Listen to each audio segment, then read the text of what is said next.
L'effort qui est fait à titre personnel pour se prémunir contre les préjugés dans le domaine théorique doit être également accompli à propos des opinions qui concernent la pratique, c'est-à-dire l'action sous toutes ses formes. Car lorsqu'il s'agit de se déterminer dans l'action, qu'il s'agisse de morale, de politique, d'économie, etc., on ne dispose le plus souvent que d'opinions, c'est-à-dire d'idées qui ne sont pas absolument démontrées.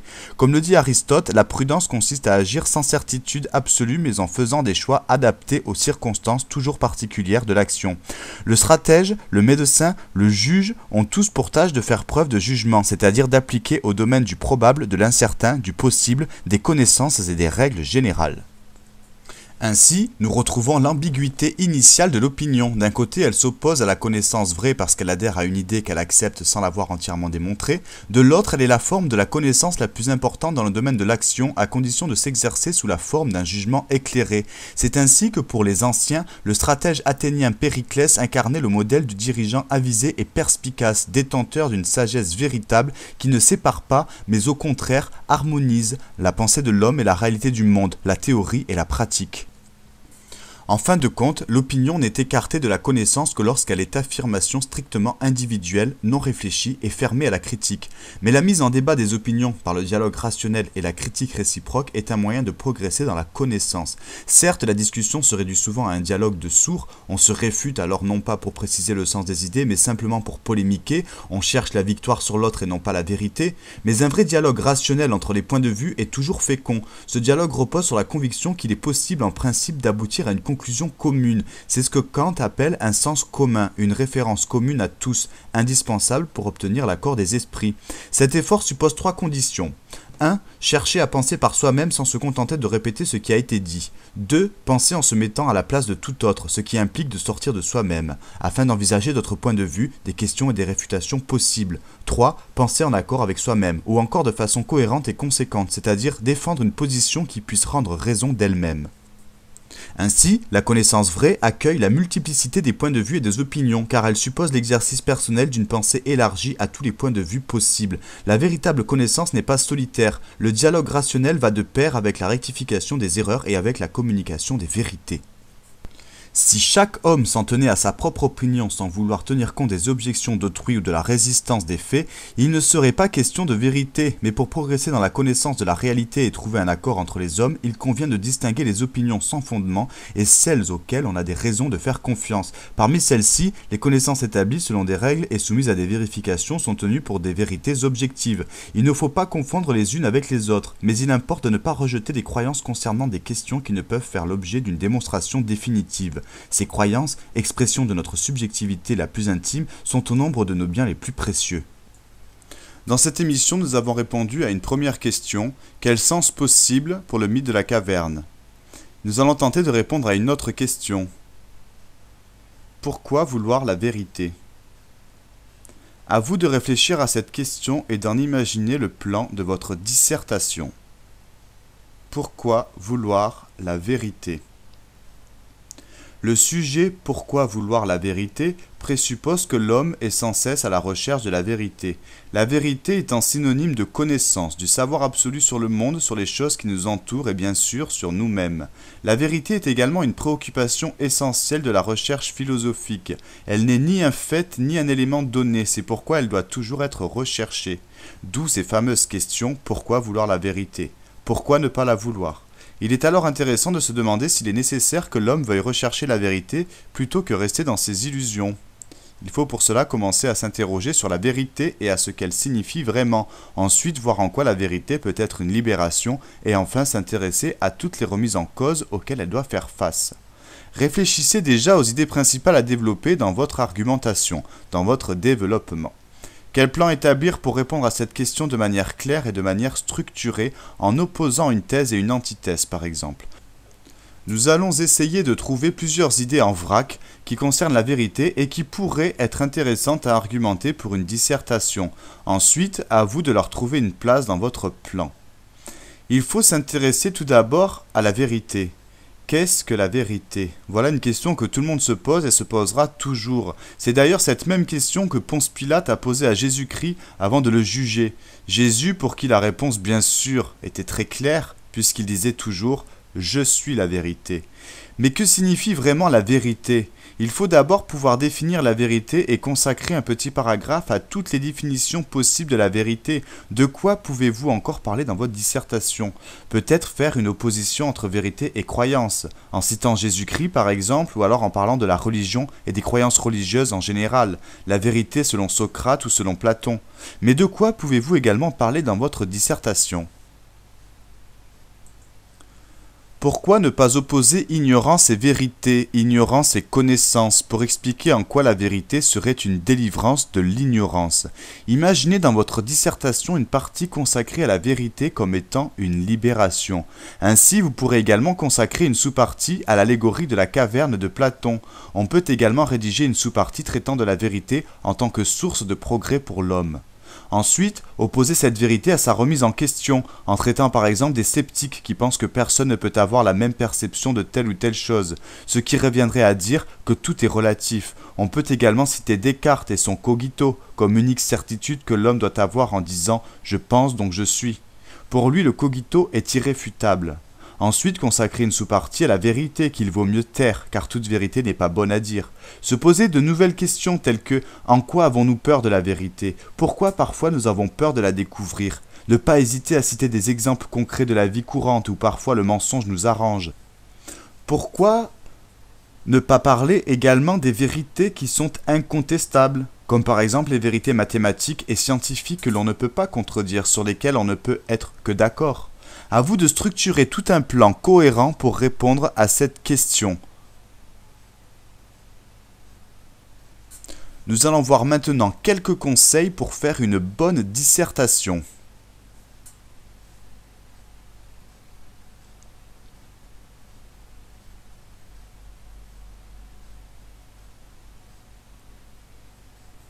Il est question donc de méthodologie ici pour la dissertation de philosophie. Déjà, il faut se poser la question, qu'est-ce qu'une dissertation de philosophie? Il n'y a pas une méthode unique pour faire une dissertation de philosophie et celle que nous proposons ici est une parmi tant d'autres. Toutefois, il y a pour toute dissertation 3 exigences essentielles à retenir. Il faut premièrement formuler un problème, deuxièmement il faut construire et argumenter, et troisièmement il faut répondre à une question. Donc, il faut être capable de formuler un problème, ce sera le rôle de l'introduction qui, à partir de l'analyse du sujet, devra établir une problématique. Ensuite, on doit s'efforcer de construire son propos et d'argumenter ses idées. Il est donc important d'établir un plan et surtout de justifier les éléments de réponse qu'on apporte au fur et à mesure du devoir. Les affirmations arbitraires n'ont aucune valeur si elles ne sont pas justifiées. Vous devez convaincre votre lecteur. Ensuite, il faut bien évidemment répondre à une question, parce qu'il s'agit bien ici de répondre à une question. La question posée par le sujet ne suppose pas une réponse attendue ou une réponse vraie. Vous ne devez pas écrire pour faire plaisir à votre correcteur, mais il faudra pourtant répondre à cette question. Vous devez donc inventer et innover plutôt que répéter un cours ou des fiches. En résumé, une dissertation de philosophie est réflexion argumentée. Le sujet de la dissertation est une question qui exige une réponse composée d'une introduction, d'un développement, d'une conclusion. L'introduction est la première étape de la réflexion, dans laquelle la question du sujet doit être précisée et délimitée. Le développement est le moment de l'argumentation proprement dite. Un argument n'est pas la même chose qu'une opinion. L'opinion n'engage que soi, alors qu'un argument doit convaincre le lecteur. L'argumentation est composée de plusieurs parties, généralement 3. La conclusion doit poser clairement le résultat de notre réflexion en rappelant brièvement comment il a été obtenu. Donc commençons déjà par le commencement, c'est-à-dire l'introduction.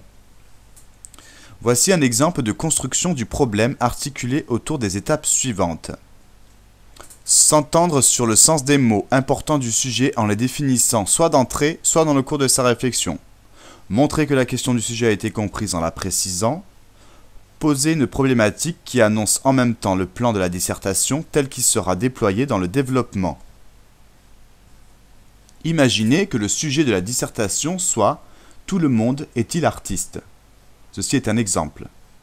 Premièrement, il faut donc s'entendre sur le sens des mots importants du sujet en les définissant, soit d'entrée, soit dans le cours de sa réflexion.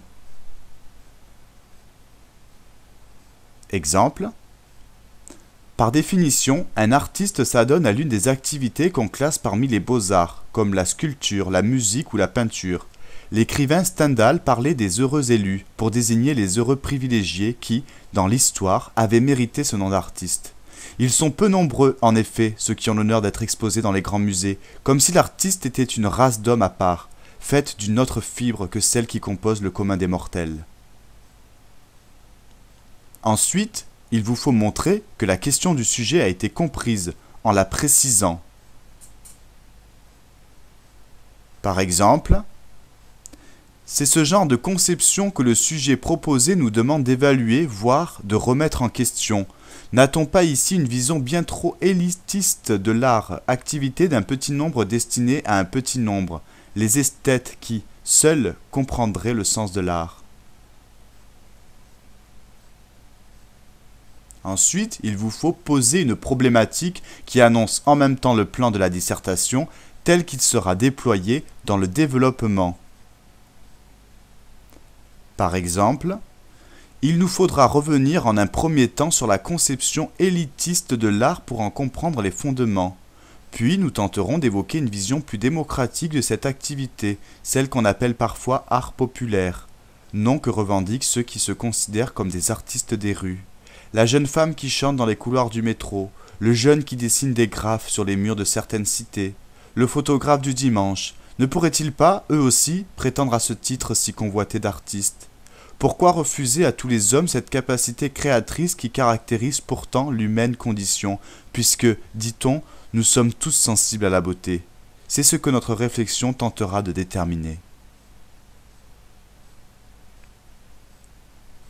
Donc les trois choses essentielles à retenir pour une introduction: s'entendre sur le sens des mots importants du sujet, en les définissant soit d'entrée, soit dans le cours de sa réflexion. Montrer que la question du sujet a été comprise en la précisant, et poser une problématique qui annonce en même temps le plan de la dissertation tel qu'il sera déployé dans le développement. Prenons un second exemple. Imaginez que le sujet soit: l'idée de vérité est-elle compatible avec celle de tolérance?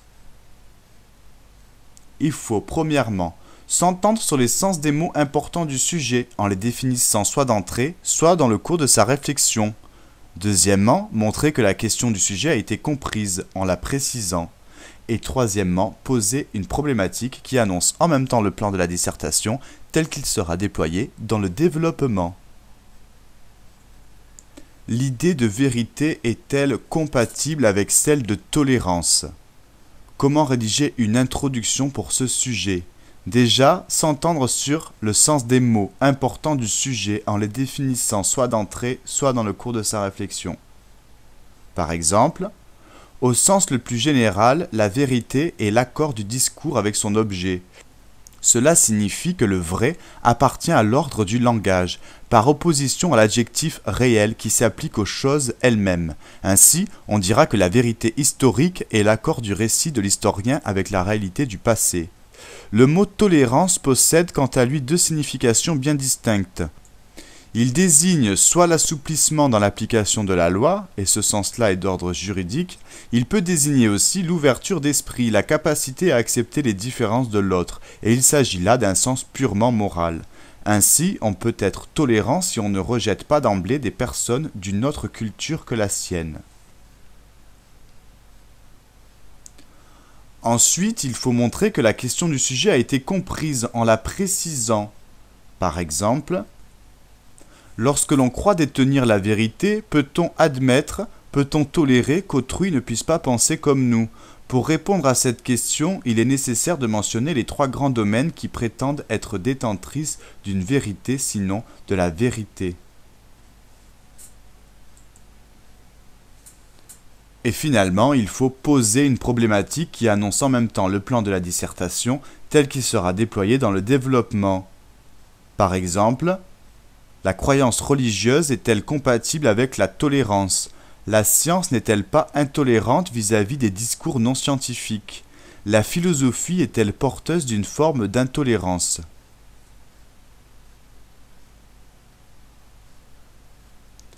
Intéressons-nous maintenant à l'élaboration du plan. Lors de la rédaction du développement, il ne faut pas se contenter d'écrire au fil de la plume en suivant l'inspiration du moment, en notant les idées comme elles nous viennent à l'esprit. La dissertation ne doit ni donner l'impression de désordre, ni livrer la pensée au hasard. Il faut convaincre, et cela suppose une stratégie, autrement dit, un plan. Une idée toute seule, qui suit un empilement d'autres idées isolées, n'a pas de sens. En effet, elle ne prend de véritable valeur que si elle s'inscrit dans une progression dynamique où elle répond à une idée qui la précède avant d'en annoncer une autre. Il faut toutefois se méfier des plans tout faits comme préfabriqués et en particulier le célèbre thèse, antithèse, synthèse qui se réduit le plus souvent chez les élèves en oui, non, ça dépend, ce qui indique finalement une incapacité à répondre aux problèmes posés et débouche sur un résultat qui n'en est pas vraiment un. De manière plus générale, il faut éviter les plans préfabriqués car ceux-ci imposent alors des étapes figées, des passages obligés ou des oppositions factices. En réalité, c'est la nature du problème posé par le sujet qui commande la nature du plan. Le plan doit correspondre à une progression dynamique élaborée à partir du sujet. En effet, il doit découler de l'analyse du sujet et c'est pourquoi la construction du problème dans l'introduction est si importante. Alors, pour résumer, il est essentiel de conserver à l'ensemble du développement son unité. Autrement dit, le plan doit correspondre aux différentes étapes d'un raisonnement unique, et il ne faudra absolument pas perdre de vue cette exigence. Tout ce qui s'en écarte doit être soit intégré, soit supprimé. De ce point de vue, la démarche de la dissertation ressemble en bien des points à celle d'une démonstration de géométrie avec ses hypothèses, sa conclusion à démontrer, ses théorèmes et la rigueur de son raisonnement. Ce raisonnement doit en effet répondre aux problèmes posés, et chacune de ces parties est en fait une partie de la réponse finale. Les parties sont donc des moments de ce raisonnement, des étapes solidaires et non pas de simples éléments juxtaposés. Parlons maintenant des transitions. Le passage d'un raisonnement à un autre, d'une partie à l'autre du développement, ne peut se réduire à une simple juxtaposition d'idées. Il est nécessaire d'expliquer pourquoi la réflexion doit nécessairement se poursuivre par l'étape suivante de la progression du devoir, d'où l'importance des transitions qui, en articulant entre les thèmes, rendent cohérente cette même progression. Les transitions peuvent se présenter sous forme de phrases affirmatives ou de questions qui font rebondir le problème et montrent les difficultés ou les insuffisances que laisse apparaître la partie précédente. Les transitions constituent bien le squelette de la dissertation car elles mettent en lumière les articulations de notre réflexion. Elles sont donc essentielles et contribuent à donner à celle-ci sa valeur rationnelle, c'est-à-dire argumentative. Intéressons-nous maintenant au développement, la méthode par l'exemple. Alors, exemple numéro 1, comme tout à l'heure. Tout le monde est-il artiste ? Cet exemple entièrement rédigé de développement est le prolongement du travail d'introduction précédemment donné pour ce sujet. Première partie du devoir, examen de la conception élitiste de l'art. L'artiste est-il vraiment un être à part ? Argument numéro 1, l'artiste est à part car il possède un don. Ensuite, l'examen d'une difficulté. L'artiste n'est-il pourtant pas un technicien comme un autre ? Argument numéro 2, et résolution de la difficulté précédente. Revenons à l'argument numéro 1. L'artiste est à part car il possède un don. Par exemple, le génie est le talent de produire ce pour quoi aucune règle déterminée ne peut être donnée, écrit Kant dans la critique de la faculté de juger. En associant le mot génie et le terme d'artiste, Kant nous explique ainsi qu'être un artiste, cela ne s'apprend pas, car il n'y a aucune règle, aucune méthode pour le devenir. Il faut avoir un don pour cela, que peu d'entre les hommes possèdent. Le mot génie vient d'ailleurs du latin ingenium qui désignait chez les latins le don, au sens d'aptitude naturelle. S'il en est ainsi, c'est la nature qui choisit ceux qu'elle dotera des meilleures dispositions pour peindre, sculpter, écrire. Mozart n'est-il pas la parfaite illustration de cette théorie, lui qui, à 5 ans, composait déjà ses premiers opéras ? Examen d'une difficulté. L'artiste n'est-il pourtant pas un technicien comme un autre? Par exemple, dans cette optique, une distance infranchissable sépare l'artiste de l'artisan, car ce dernier applique des règles universelles dont la connaissance fait l'objet d'un apprentissage très rigoureux. Pourtant, avant de devenir le génie que l'on sait, Léonard de Vinci n'a-t-il pas dû lui aussi apprendre les règles de la perspective, le maniement des pinceaux, le mélange des couleurs? Mozart n'a-t-il pas dû apprendre, comme tout musicien, à lire une portée? Certes, diront les puristes, mais il s'agit là d'une première étape, l'aspect purement technicien de l'art, car il ne suffit pas de bien dessiner ou de peindre avec dextérité pour être un artiste. Il existe ensuite un deuxième niveau, une deuxième étape, celui de la création où s'impose le souffle d'un style et selon Hegel, la force de l'esprit.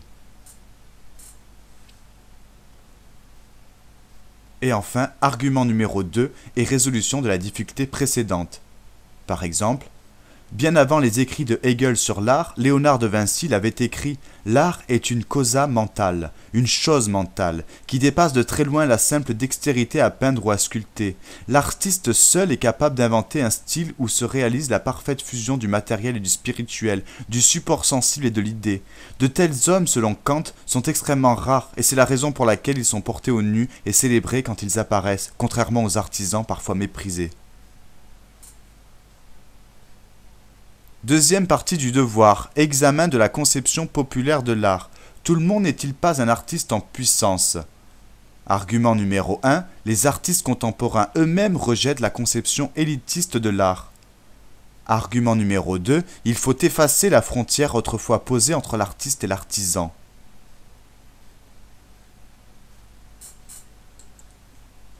Revenons à l'argument numéro 1. Les artistes contemporains eux-mêmes rejettent la conception élitiste de l'art. Par exemple, le peintre français Jean Dubuffet prétendait que les musées sont de véritables mouroirs à œuvres d'art. Dès qu'un tableau selon lui entre au musée, il ne vit plus, il est enfermé, à côté d'autres tableaux, comme on enferme un mort dans une tombe, à côté d'autres tombes. Pour lui, l'art vivant, l'art véritable est dans la rue. C'est là où il existe et se donne à voir vraiment. L'anonyme qui dessine sur le sol, offert au regard des passants, celui qui chante ou psalmodie des textes qu'on appelle aujourd'hui rap, ou même le monsieur tout-le-monde qui peint chez lui pour assouvir son propre désir de création, sont les véritables artistes. Ils ne courent pas après les honneurs, après les reconnaissances officielles et autres vernissages mondains. Ils font de l'art pour l'art, c'est-à-dire une activité désintéressée qui échappera au marché de l'art, lequel ressemble davantage à de la spéculation boursière qu'à une libre activité contemplative. Si l'on admet cette analyse très polémique, on fera descendre l'artiste de ses hauteurs, de ses prérogatives, et on enlèvera aux critiques d'art son travail. Argument numéro 2, il faut effacer la frontière autrefois posée entre l'artiste et l'artisan. Par exemple, c'est un des messages qu'on a voulu faire passer au début du siècle Marcel Duchamp en exposant un urinoir. Tout le monde n'est-il pas capable de déceler et d'exposer un bidet? C'est aussi l'intention profonde de son tableau Joconde avec moustache. En peignant à l'identique la Joconde et en lui mettant des moustaches, il ne cherche pas à se moquer de cette œuvre, mais il veut nous avertir qu'il s'agit de désacraliser l'art et les artistes, car tout le monde peut être artiste. L'artiste n'est pas un dieu, il n'est pas fait différemment des autres hommes, même s'il aime à le faire croire. Ce qui définit l'art est une impulsion à créer, pas les jugements pointilleux de quelques obscurs critiques d'art, et il n'y a pas, contrairement à ce qu'affirment les esthètes, d'art mineur ni d'art majeur. La chanson, la bande dessinée, le théâtre de rue sont des arts aussi respectables que ceux qui retiennent l'attention des manuels d'histoire de l'art. Troisième partie du devoir. Le véritable problème n'est-il pas celui du pouvoir des critiques d'art? Problème numéro 1. Si tout est art, ce mot a-t-il encore un sens? Problème numéro 2. Qui a le droit de dire où est l'art et où il n'est pas? Qu'est-ce qui légitime le discours des critiques d'art? Alors, problème numéro 1. Si tout est art, ce mot a-t-il encore un sens? Par exemple, la conception populaire de l'art pose pourtant de redoutables problèmes conceptuels. Si tout individu peut être artiste, y a-t-il encore un sens à parler de l'art? Comment le reconnaître alors? Selon les puristes, si tout est art, rien n'est art. Ce qui est une autre manière de dire que l'art a besoin de critères de reconnaissance spécifiques pour exister, sinon le plus infâme gribouillis pourra prétendre au titre de chef-d'œuvre. Problème numéro 2, qui a le droit de dire où est l'art et où il n'est pas? Qu'est-ce qui légitime le discours des critiques d'art? Par exemple, Peut-être existe-t-il une voie médiane entre ces deux conceptions si opposées. Peut-être faudrait-il d'abord remettre en question le pouvoir des critiques d'art qui font et défont les artistes en dispensant louanges et blâmes. La vraie question serait alors, à quoi reconnaît-on les compétences d'un critique d'art pour nous dire où est l'art et où il n'est pas? Enfin, la conclusion, la méthode par l'exemple. Conclure revient à achever un travail, clore une réflexion, en précisant de manière claire la nature de la réponse que le développement du devoir a permis de construire. Cette clôture est nécessaire même si on a l'impression de ne pas avoir tout dit, car elle donne unité et sens à l'ensemble de la dissertation. La conclusion dresse en quelque sorte le bilan de notre analyse, mais non pas en reprenant un à un les arguments donnés dans le devoir sous forme d'un résumé. Il s'agit d'être synthétique en s'appuyant éventuellement sur le principal argument qui nous a servi à poser le résultat de notre réflexion.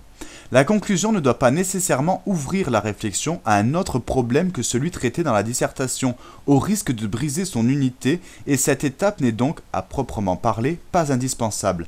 Il peut être judicieux cependant d'ouvrir certaines conclusions lorsque le sujet abordé ou la manière dont nous l'avons traité entre en résonance manifeste avec d'autres domaines de la réflexion philosophique. Il s'agit alors de montrer les relations de la réponse produite avec d'autres notions, d'autres problèmes. Il faut faire attention toutefois à ne pas découvrir dans la conclusion un aspect nouveau du problème qui aurait nécessité un traitement dans le cours du développement. En outre, une erreur fréquemment rencontrée est celle qui consiste, tout à la fin de la conclusion, à donner son avis, son opinion personnelle. Il ne s'agit pas de ne pas se livrer puisqu'il est demandé une réflexion personnelle, mais il faut faire en sorte que nos opinions sur telle ou telle question puissent être défendues au moyen d'arguments. Revenons à l'exemple numéro 1. Tout le monde est-il artiste? Cet exemple entièrement rédigé de développement est le prolongement du travail d'introduction et de développement précédemment donné pour ce sujet. Par exemple, conclusion. La question qui a fait l'objet de notre réflexion a permis de remettre en cause une vision héritée du passé, selon laquelle l'artiste est un être à part, un génie solitaire et parfois incompris. Toutefois, une vision plus populaire de l'art nous a conduit au danger de dissoudre le concept de l'art dans l'arbitraire de la subjectivité de chacun. Le vrai problème est d'arriver à clarifier le discours, souvent hermétique, des critiques d'art, afin qu'ils puissent nous expliquer que leur jugement n'est pas empreint de parti pris et de partialité. Ils doivent nous prouver la valeur artistique d'un auteur comme un scientifique nous démontre la validité d'un théorème. Mais n'est-ce pas là utopique? Voyons maintenant ensemble les erreurs à éviter. Premièrement, il ne faut pas donner au correcteur l'impression que le problème est déjà résolu et que l'introduction se présente comme le résultat anticipé de la dissertation. Autrement dit, il ne faut pas donner les réponses dès l'introduction à des questions qui n'ont même pas encore été posées dans la problématique. Il faut, autant que possible, ménager un certain suspense dans la réflexion, créer une attente à partir des interrogations que l'on soulève. Deuxièmement, ne multipliez pas les paragraphes et les exemples. Un paragraphe indique un thème précis, une unité de sens, et il ne faut donc pas sauter une ligne sans raison. Troisièmement, évitez de manipuler à tort et à travers le jargon technique de la philosophie. Il faut préférer une expression claire, précise, sans se croire obligé de jargonner pour faire philosophique. Les types de devoirs qui s'adonnent à ce style sont souvent appelés péjorativement devoirs poudre aux yeux. D'une manière générale, on doit croire et adhérer à ce que l'on écrit, sans se penser obligé de se mettre en règle avec ce que l'on suppose que le professeur attend comme réponse. Notre avis personnel commence dès le début de la dissertation et celle-ci a pour mission de l'argumenter pour en démontrer la valeur.